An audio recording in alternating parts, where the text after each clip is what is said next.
ओम नमः शिवाय।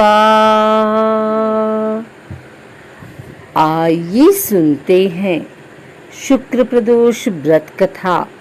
पूजन विधि।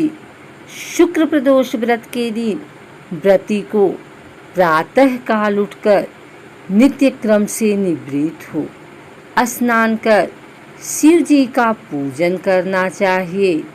पूरे दिन मन ही मन ओम नमः शिवाय का जाप करें। पूरे दिन निराहार रहें। त्रयोदशी के दिन प्रदोष काल में यानी सूर्यास्त से 3 घड़ी पूर्व शिव जी का पूजन करें। शुक्र प्रदोष व्रत की पूजा संध्या काल 4:30 बजे से लेकर संध्या 7 बजे के बीच की जाती है। संध्या काल में पुनः स्नान कर स्वच्छ श्वेत वस्त्र धारण कर लें। पूजा स्थल अथवा पूजा गृह को शुद्ध कर लें। यदि व्रती चाहे तो शिव मंदिर में भी जाकर पूजा कर सकते हैं।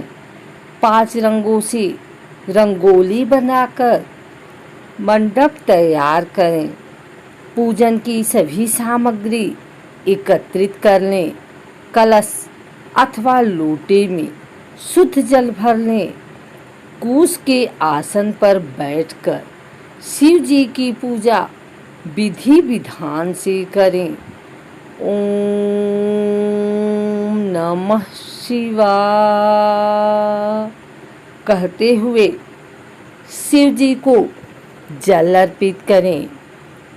आइए सुनते हैं शुक्र प्रदोष व्रत कथा। प्राचीन काल की बात है। एक नगर में 3 मित्र रहते थे। एक राजकुमार, दूसरा ब्राह्मण कुमार और तीसरा धनिक पुत्र। राजकुमार व ब्राह्मण कुमार का विवाह हो चुका था। धनिक पुत्र का भी विवाह हो गया था, किंतु गौना शेष था। एक दिन तीनों मित्र स्त्रियों की चर्चा कर रहे थे। ब्राह्मण कुमार ने स्त्रियों की प्रशंसा करते हुए कहा, नारीहीन घर भूतों का डेरा होता है। धनिक पुत्र ने यह सुना तो तुरंत ही अपनी पत्नी को लाने का निश्चय किया। माता पिता ने उसे समझाया कि अभी शुक्र देवता डूबे हुए हैं, ऐसे में बहू बेटियों को उनके घर से विदा करवा लाना शुभ नहीं होता। किंतु धनिक पुत्र नहीं माना और ससुराल जा पहुंचा। ससुराल में भी उसे रोकने की बहुत कोशिश की गई, मगर उसने जिद नहीं छोड़ी। माता पिता को विवश होकर अपनी कन्या की विदाई करनी पड़ी। ससुराल से विदा हो पति पत्नी नगर से बाहर निकले ही थे कि उनकी बैलगाड़ी का पहिया अलग हो गया और एक बैल की टांग टूट गई। दोनों को काफी चोटें आईं, फिर भी वे आगे बढ़ते रहे। कुछ दूर जाने पर उनकी भेंट डाकुओं से हो गई। डाकू धन धान्य लूट ले गए। दोनों रोते पीटते घर पहुँचे। वहाँ धनिक पुत्र को सांप ने डस लिया। उसके पिता ने वैद्य को बुलवाया। वैद्य ने निरीक्षण के बाद घोषणा की कि धनिक पुत्र 3 दिन में मर जाएगा। जब ब्राह्मण कुमार को यह समाचार मिला तो वह तुरंत आया। उसने माता पिता को शुक्र प्रदोष व्रत करने का परामर्श दिया और कहा, इसे पत्नी सहित वापस ससुराल भेज दो। यह सारी बाधाएं इसलिए आई हैं क्योंकि आपका पुत्र शुक्रास्त में पत्नी को विदा कराकर लाया है। यदि यह वहां पहुंच जाएगा तो बच जाएगा। धनिक को ब्राह्मण कुमार की बात ठीक लगी। उसने वैसा ही किया। ससुराल पहुंचते ही धनिक कुमार की हालत ठीक होती चली गई। शुक्र प्रदोष के महात्म्य से सभी घोर कष्ट टल गए। शुक्र प्रदोष उद्यापन विधि। स्कंद पुराण के अनुसार व्रती को कम से कम 11 अथवा 26 त्रयोदशी व्रत के बाद उद्यापन करना चाहिए।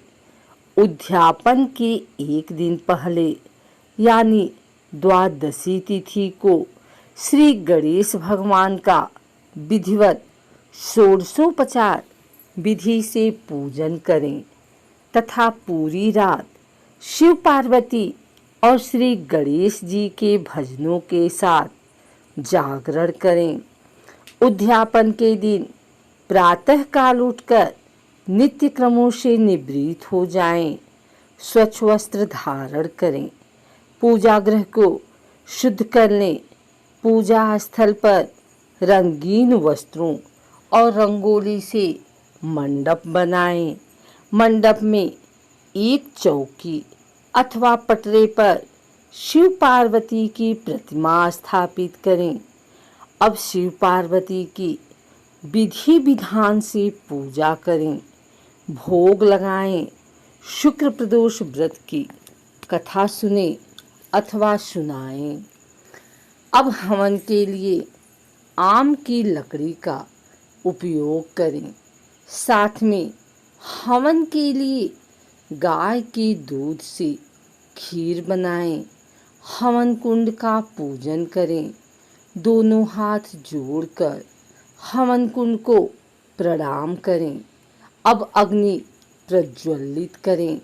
शिव पार्वती के नाम से खीर की ओम उमा सहित शिवाय नमः मंत्र का उच्चारण करते हुए 108 बार आहुति दें। हवन पूर्ण होने के पश्चात शिव जी की आरती करें। ब्राह्मणों को सामर्थ्य अनुसार दान दें एवं पूजन कराएं।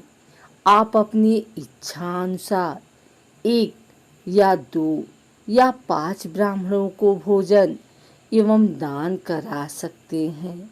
यदि भोजन कराना संभव ना हो तो किसी मंदिर में यथाशक्ति दान करें। इसके बाद बंधु बांधवों सहित प्रसाद ग्रहण करें एवं भोजन करें। इस प्रकार उद्यापन करने से व्रती पुत्र पौत्रादि से युक्त होता है तथा आरोग्य लाभ होता है। इसके अतिरिक्त वह अपने शत्रुओं पर विजय प्राप्त करता है एवं संपूर्ण पापों से मुक्त होकर शिव धाम को पाता है।